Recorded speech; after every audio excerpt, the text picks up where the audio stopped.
বিএনপির স্থায়ী কমিটির সদস্য সালাউদ্দিন সাহেব, উনি গতকালকের ঘটনায় জুলাই যোদ্ধা যারা গতকালকে আহত হয়েছে তাদেরকে ফ্যাসিস্ট আওয়ামী লীগের অনুসারী হিসেবে তাদেরকে আখ্যা দিয়েছেন।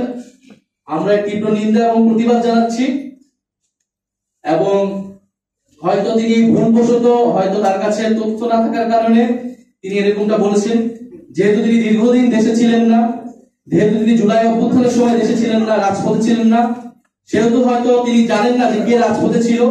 কারা লড়াই করেছিল, কারা ভোটের সামনে দাঁড়িয়েছিল। আতিকুল গাজী যার হাত কাটা গিয়েছে, তাকে যখন ফ্যাসিস্ট আওয়ামী লীগের দোসর বলা হয়, যখন শহীদ মীর মুগ্ধের বাবাকে ফ্যাসিস্ট আওয়ামী লীগের দোসর বলা হয়, শহীদ ইয়ামিনের বাবাকে ফ্যাসিস্ট আওয়ামী লীগের দোসর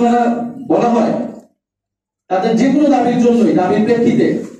সেটা আমাদের জন্য খুবই কষ্টের, খুবই বেদনাদায়ক। ফলে আমাদের আহ্বান থাকবে তিনি তার এই বক্তব্য অবিলম্বে প্রত্যাহার করবেন এবং সে আহত যোদ্ধা এবং শহীদ পরিবারদের কাছে ক্ষমা চাবেন এবং তাদের সাথে বসে জুলাই গণ অভ্যুত্থানের গল্পটা শুনবেন, ইতিহাসটা শুনবেন, কারা লড়াই করেছিল, কিভাবে লড়াই করেছিল, কিভাবে এই দেশ স্বাধীন হয়েছিল, এবং আজকে আমরা এখানে কথা বলতে পারছি।